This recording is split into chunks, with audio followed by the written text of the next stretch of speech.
Arabian Sea US ki aircraft carrier USS Abraham Lincoln tamna paishil haiduna Iran gin drone nam US Navy fighter jet na kap takre haidi.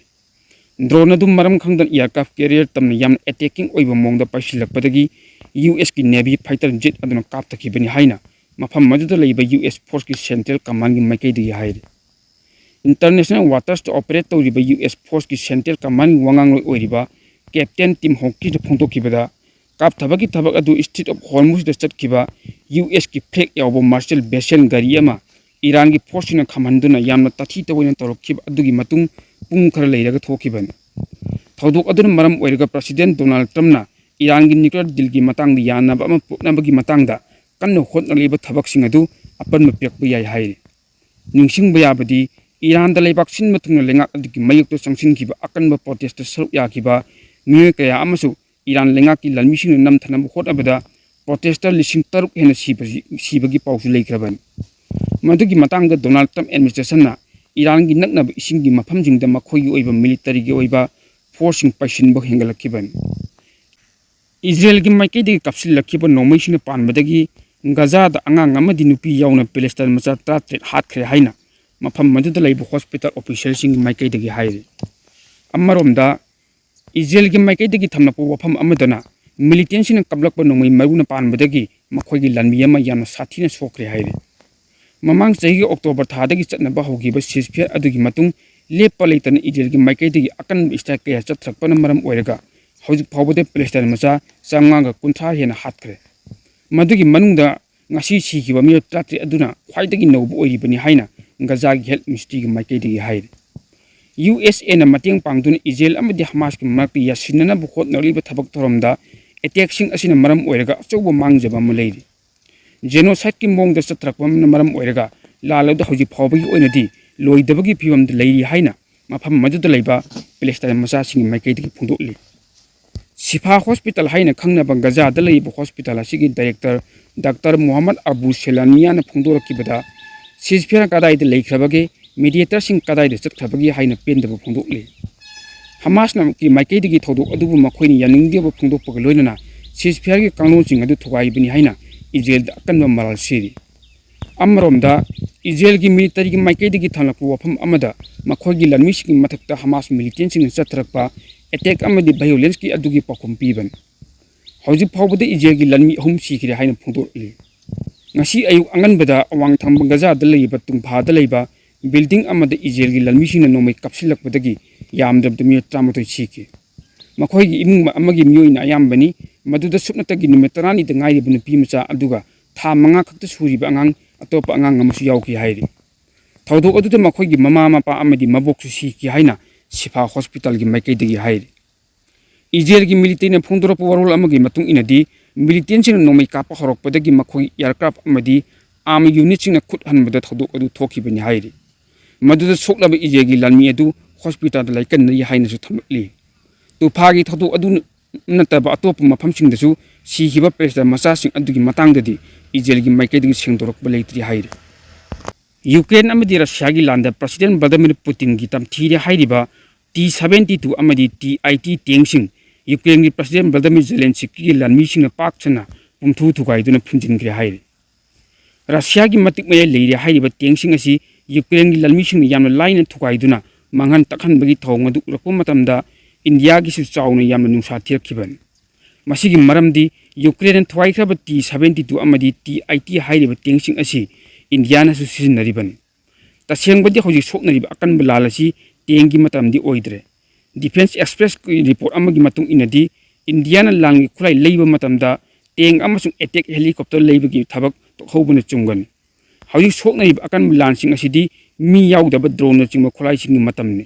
maram maduna Ukraine na su Russia da landari basi ayama matamda matik me leirapan drone ngakta sinadum landarakkiban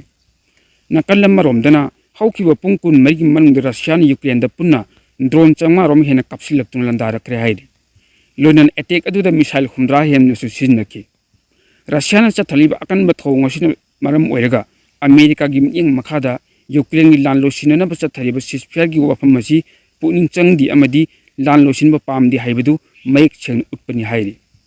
Russia na chatragiba drone amadi missile attack aduda ꯌꯥꯝꯗꯕꯗ ꯇꯔꯥꯔꯣꯝ Ukraine ꯑꯁꯣꯛ ꯑꯄꯟ ꯅꯪꯍꯟꯈꯤ ꯂꯣꯏꯅꯅ infrastructure ꯀꯌꯥ ꯑꯃꯁꯨ ꯄꯥꯛꯁꯟ ꯑꯃꯥꯡ-ꯑꯇꯥ ꯊꯣꯛꯍꯟꯈꯤ ꯍꯥꯏꯔꯤ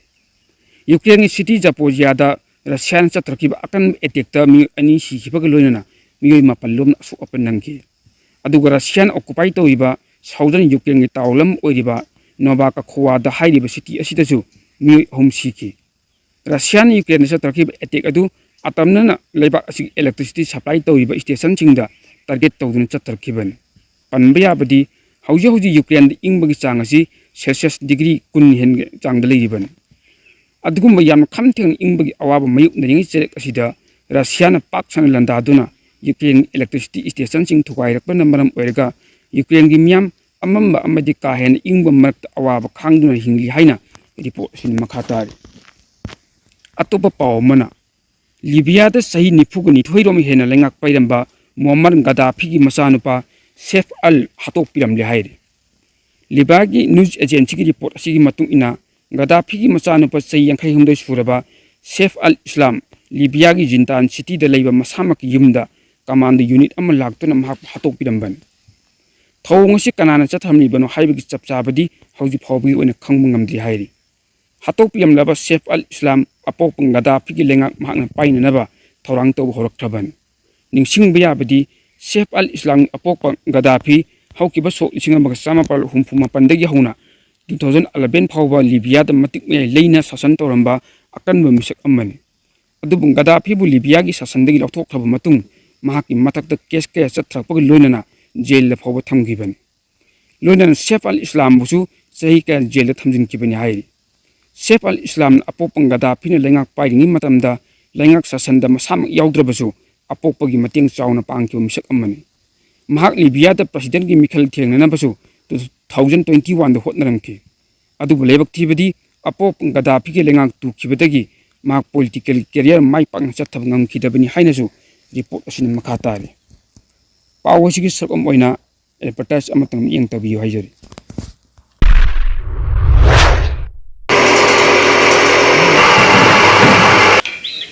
ꯑꯩꯅ ꯍꯧꯖꯤꯛ ꯂꯩꯖꯔꯤꯕꯁꯤ ꯊꯧꯕꯥꯜ ꯃꯣꯏꯖꯤꯡ ꯑꯋꯥꯡ ꯂꯩꯀꯥꯏꯗ ꯂꯩꯕ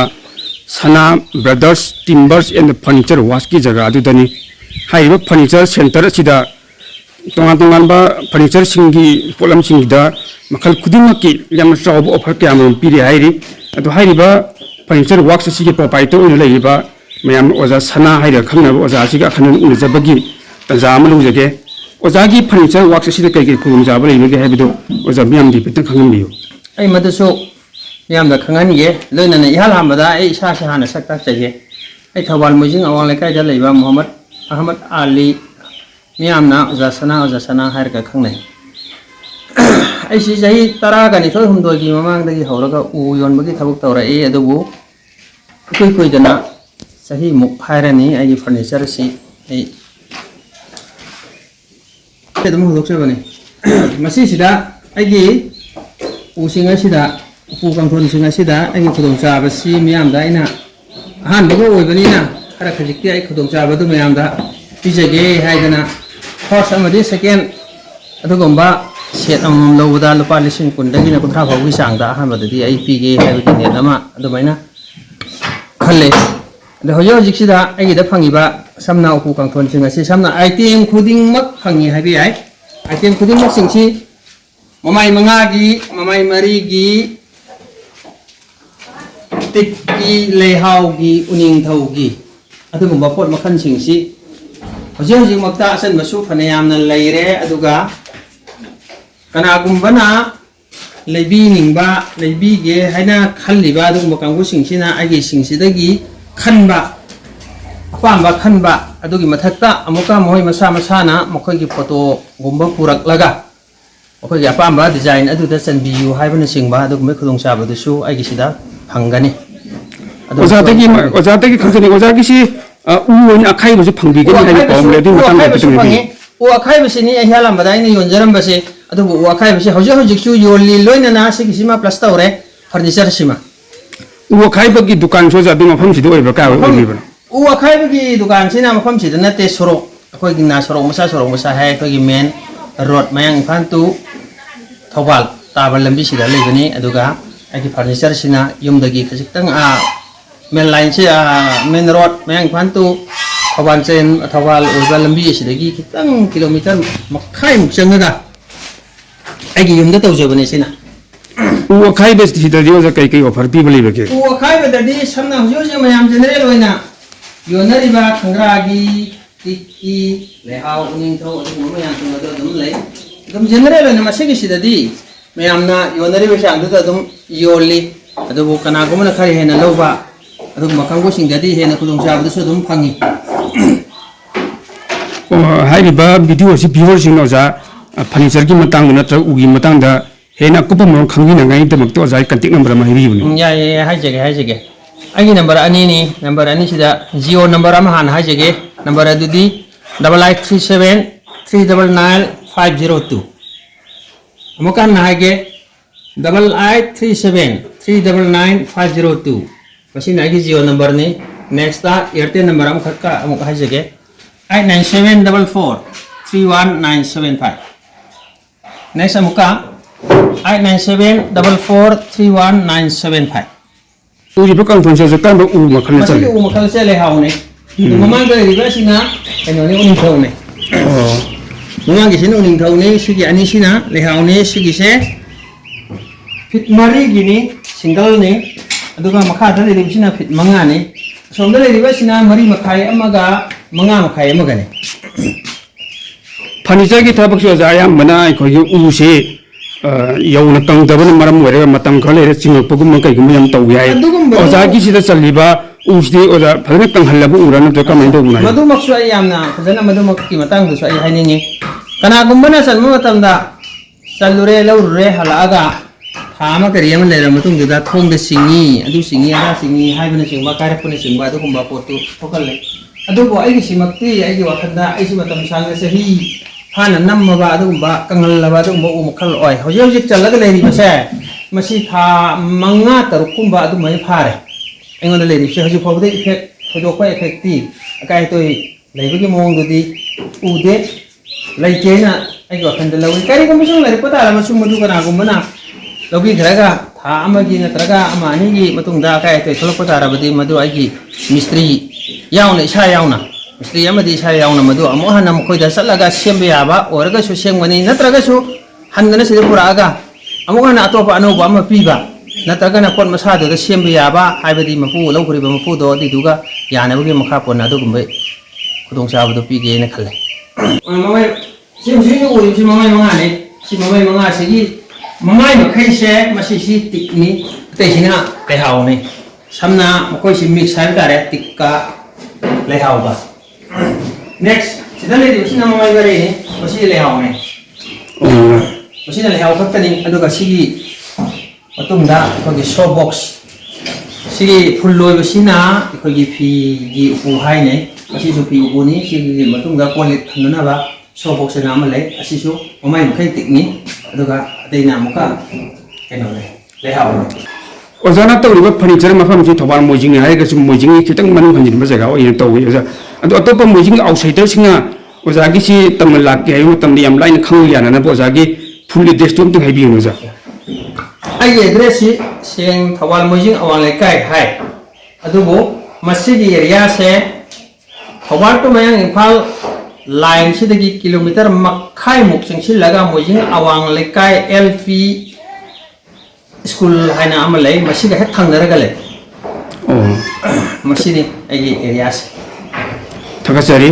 ओजागी आइबा वीडियो से व्यूअर सिंग जो आइबा ओजागी फर्नीचर से पीरिबा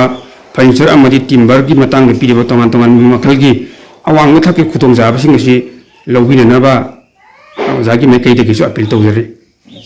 मियामदा खंगनजबा अमा इपेक टीवी न्यूज चैनल असिदा तोवान तोवान हिरम सिंगी मतंगदा एडवर्टाइज तौबिनिंगबा मियोय सिंगी ओइना यामना चावना ऑफर पिजरी अककनबा नुमित खरानीगी ओइबा ऑफरनी मरम अदुना एडवर्टाइज तौबिनिंगबा मियोय सिंगना ऑफर असिगी खुदोंचाबा लौबियु हिरम असिगी मतंगदा अपाम्बा मियोय सिंगना मोबाइल नंबर 9366127201 दा कॉल तौबिरक्लगा खुदोंचाबा असि लौबियु हाइना इपेक टीवी न्यूज की माइकैदगी मियामदा अपील तौजरी।